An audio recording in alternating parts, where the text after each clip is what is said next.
अस्सलामुअलैकुम। कुछ खरी बातों के साथ मैं हूं आबिद इकबाल खारी। हमारे मुल्क के मारूफ कालम नगार और सहाफ़ी जावेद चौधरी साहब को अब्दुल मालिक नामी एक शख्स मिला और उनको अपने वालिद के मुतल्लिक बताया कि मेरे वालिद को सर्दी का मर्ज लाहिक था। वो घर में भी ओवरकोट पहनकर फिरते थे। मेरे वालिद जून जुलाई में भी धूप में बैठते थे। उनकी जिल्द जलकर स्याह हो जाती थी, लेकिन उनकी सर्दी कम नहीं होती थी। वो गर्मियों में भी लिहाफ लेकर सोते थे, पाँव में डबल जराबें पहनते थे और सुबह शाम हीटर के करीब बैठते थे। सर्दियां उनके लिए नाकाबिले बर्दाश्त होती थीं। वो अक्टूबर में कपकपाना शुरू कर देते थे। फिर अब्दुल मालिक ने बताया कि हम उन्हें अक्टूबर से मार्च तक दुबई शिफ्ट कर देते थे। वो 6 माह दुबई में रहते थे और 6 माह लाहौर में। अल्लाह ताला ने इस खौफनाक बीमारी के बावजूद उन पर बड़ा करम किया था। वो अरबपति थे। वो हकीकतन मट्टी को हाथ लगाते थे तो वो सोना बन जाती थी। वो दुनिया के मशहूर तरीन डॉक्टरों के जेरे इलाज रहे, लेकिन इस खौफनाक मर्ज ने उनका साथ न छोड़ा। वो आखिरी उम्र में संकी हो गए थे। वो रोज मुझे अपने पास बिठाते, मेरी ठोड़ी पकड़ते और नमनाक आवाज में कहते थे, अब्दुल मालिक, मुझे मौत से बहुत डर लगता है। मैं जब सोचता हूं मैं जमीन से 6 फुट नीचे पड़ा होऊंगा, अंदर अंधेरा और सर्दी होगी और मेरे बदन पर सिर्फ 2 चादरें होंगी, तो मेरी रूह तक कांप जाती है। अब्दुल मालिक, क्या तुम मेरा एक काम करोगे? मैं हर रोज जवाब देता, अब्बा जी आप हुक्म करें, मैं जी लड़ा दूंगा। मेरे वालिद बड़ी लिजाजत से फरमाते, बेटा तुम किसी से फतवा लेकर मुझे गर्म कपड़ों में दफन कर देना। यह मुमकिन ना हुआ तो कम से कम मेरी कब्र को गर्म रखने का कोई बंदोबस्त जरूर कर देना। अब्दुल मालिक बताते हैं कि मैं फौरन हामी भर लेता था। मेरा ख्याल था मैं किसी न किसी आलम से फतवा लेकर अब्बा जी को ओवरकोट में दफन कर दूंगा। मैं उनकी कब्र भी गर्म ईंटों से बनवा दूंगा। हम लोग अमीर थे। मैं अक्सर सोचता था अगर कोई आलम तैयार ना हुआ तो मैं फतवा खरीद लूंगा।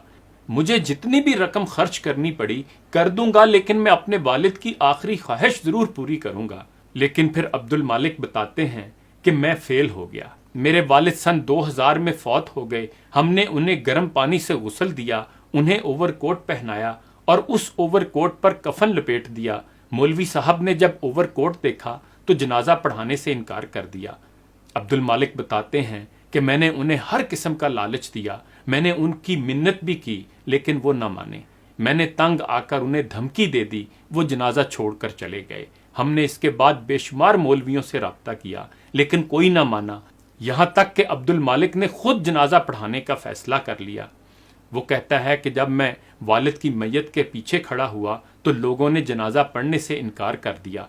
मैंने उनकी भी मिन्नतें की, लेकिन वो भी ना माने। वालिद की कब्र का इशू भी बन गया। मैं कब्र में इंसुलेशन करना चाहता था, लेकिन लोगों ने एतराज शुरू कर दिया। पूरे शहर का कहना था कब्र हमेशा अंदर से कच्ची होती है। फरौनों के अलावा आज तक किसी शख्स की कब्र अंदर से पक्की नहीं हुई। ये बिद्दत है और हम इस बिद्दत का हिस्सा नहीं बनेंगे। फिर अब्दुल मालिक बताते हैं कि मैं मुसीबत में फंस गया, यहां तक कि मेरे पास लोगों की बात मानने के सिवा कोई ऑप्शन न बचा। मेरे वालिद का ओवरकोट भी उतारना पड़ा और कब्र भी तोड़नी पड़ी। मैंने बड़े दुखी दिल के साथ अपने वालिद को दफन किया और कब्र पर देर तक रोता रहा। मैं जब भी सोचता था मैं अपने वालिद की मामूली सी ख्वाहिश पूरी नहीं कर सका तो मेरी हिचकी बन जाती थी। मैं इसके बाद जब भी वालिद की कब्र पर जाता था मैं शर्मिंदगी से सर झुकाता था और उनसे माफ़ी मांगता था। ये सिलसिला महीना भर जारी रहा। मैं एक रात गहरी नींद सोया हुआ था। मेरे वालिद मेरे ख्वाब में आ गए। वो सफ़ेद कफन में मलबूस थे। उन्हें शदीद सर्दी लग रही थी। वो कपकपा रहे थे और मुझे बुला रहे थे, अब्दुल मालिक, अब्दुल मालिक उठो और मेरी बात सुनो। मैंने ख्वाब में उनकी तरफ देखा। वो बोले, मेरे बेटे, मैं तुम्हें जिंदगी की वो हकीकत बताना चाहता हूं जो मुझे मरने के बाद मालूम हुई। अब्दुल मालिक ने अर्ज किया, अब्बा जी मैं गौर से सुन रहा हूं, आप फरमाइए। वो बोले, बेटा मैं अरबपति था। मैं चेक पर खुद दस्तखत नहीं करता था, मेरे मैनेजर करते थे। मैं जमीन जायदाद का मालिक भी था और मैं तुम जैसे सादतमंद बेटों का बाप भी था, लेकिन तुम और मेरी सारी दौलत मिलकर भी मेरी एक ख्वाहिश पूरी न कर सके। मैं गर्म कपड़ों और गर्म कब्र में दफन ना हो सका। मैंने इससे अंदाजा लगाया इंसान की सारी दौलत और सारी आल औलाद मिलकर भी मौत के बाद उसकी मदद नहीं कर सकती। ये कब्र में इसका साथ नहीं दे सकती। ये सब अगर मुझे कब्र से पहले एक ओवरकोट नहीं पहना सके थे तो ये इससे आगे के सफर में मेरा क्या साथ दे सकते थे। चुनाचे मैं तुम्हें बताना चाहता हूँ, दौलत वो है जो मरने के बाद भी आपका साथ दे, और औलाद वो है जो जिंदगी के बाद भी औलाद रहे। इस पर अब्दुल मालिक ने अर्ज किया, अब्बा जी आपकी बात यकीनन ठीक होगी, लेकिन मैं ये समझ नहीं सका। वो मुस्कुराए और फरमाया, दौलत और औलाद को साले बनाओ, ये मरने के बाद भी तुम्हारे काम आती रहेगी, वरना दूसरी सूरत में ये तुम्हारे इम्तिहान में इजाफा करती रहेगी। अब्दुल मालिक कहते हैं, मैं खामोशी से उनकी तरफ देखता रहा। वो बोले, बेटा मैंने पूरी जिंदगी दौलत कमाई, मैं इसका 99% हिस्सा दुनिया में छोड़ गया। ये 99% हिस्सा मेरे बाद नाअहल साबित हुआ, जबकि मैंने इसके 1% से यतीम और गरीब बच्चों के लिए स्कूल बनाया था। दौलत का वो 1% हिस्सा मेरे लिए कारआमद साबित हुआ, वो मेरे लिए साले साबित हुआ, वो आज भी मेरे काम आ रहा है। अल्लाह ताला ने मुझे तुम समेत 6 बच्चे दिए थे, मैंने इन तमाम बच्चों को प्रैक्टिकल बना दिया। ये बच्चे दुनियादार हैं, ये जिंदगी में मुझसे ज्यादा कामयाब हैं, ये धड़ाधड़ पैसे कमा रहे हैं, लेकिन मुझे आज इनमें से किसी का कोई खास फायदा नहीं हो रहा। हाँ, अलबत्ता मैंने अपने खानदान की एक यतीम बच्ची को तालीम दिलाई थी, वो बच्ची डॉक्टर बन गई।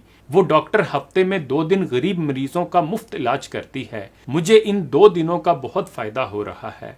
वो बच्ची और उसके 2 दिन मेरे लिए बहुत फायदा मंद साबित हो रहे हैं, साले साबित हो रहे हैं। चुनांचे मेरा मशवरा है, तुम अपनी दौलत का थोड़ा अपने ऊपर खर्च करो और ज्यादा को अपने लिए सदका जारिया बना दो। तुम मरने के बाद भी खुशहाल रहोगे, और तुम अपनी औलाद को कारोबार के साथ साथ वेलफेयर कामों पर लगा दो, फलाही कामों पर लगा दो।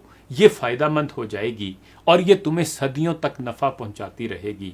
फिर अब्दुल मालिक कहता है कि ख्वाब में मेरे वालिद उठे, मेरा माथा चूमा और चले गए। मेरा ख्वाब टूट गया, मैं जाग कर बैठ गया, लेकिन मेरे वालिद ने मुझे जिंदगी की डायरेक्शन दे दी। मैंने औलाद और दौलत को साले बनाना शुरू कर दिया। मैंने अपनी दौलत जमा की, 10% हिस्सा अलग किया, ये 10% प्रॉपर्टी में लगाया, ऐसे असासे बनाए जिनके किरायों से हम अच्छी और पुरआसाइश जिंदगी गुजार सकते हैं, और बाकी मांदा दौलत मैंने अल्लाह के नाम वक्फ कर दी। फिर अब्दुल मालिक कहते हैं कि मैं बच्चों को ट्रेनिंग दे रहा हूँ कि हमारी कामयाबी हमारा असासा होती है। हम जब तक इस असासे का एक बड़ा हिस्सा सदका नहीं करते, हम उस वक्त तक साले नहीं हो सकते। आप इंजीनियर हैं तो आप अपनी इंजीनियरिंग का एक हिस्सा अपने और अपने खानदान के लिए वक्फ करें और दूसरा हिस्सा सदका कर दें। लोगों को अपने इल्म और अपने फ़न के फ़वाइद में शामिल कर लें, आप साले हो जाएंगे। इसी तरह अगर आप डॉक्टर हैं तो आप लोगों का मुफ्त इलाज करें, ये मुफ्त इलाज आपकी तरफ से सदका होगा और ये सदका आपको साले बना देगा। और आप अगर ताजर हैं तो आप अपनी तजारत को मुनाफाखोरी, मिलावट और बददयानती से पाक करते जाएं, आप साले ताजर हो जाएंगे और इसका आप और आपके वालिदैन को फ़ायदा होगा। जब अब्दुल मालिक से पूछा गया कि अब तक इस प्रैक्टिस का उसे क्या फ़ायदा हुआ, तो वो मुस्कुराया और बोला, मैं ज़िंदगी में और मेरे वालिद मौत के बाद अब मुतमईन हैं। वो अक्सर ओवरकोट पहनकर मेरे ख्वाब में आते हैं, मेरे सर पर हाथ फेरते हैं और ऊंची आवाज़ में कहते हैं, शाबाश अब्दुल मालिक, और मैं खुशी से निहाल हो जाता हूँ। मैं रूहानी तौर पर मुतमईन और पुरसकून हो जाता हूँ। इन्हीं गुजारिशात के साथ आबिद इकबाल खारी को इजाज़त दीजिए। अपना ख्याल रखिएगा। अल्लाह हाफ़िज़।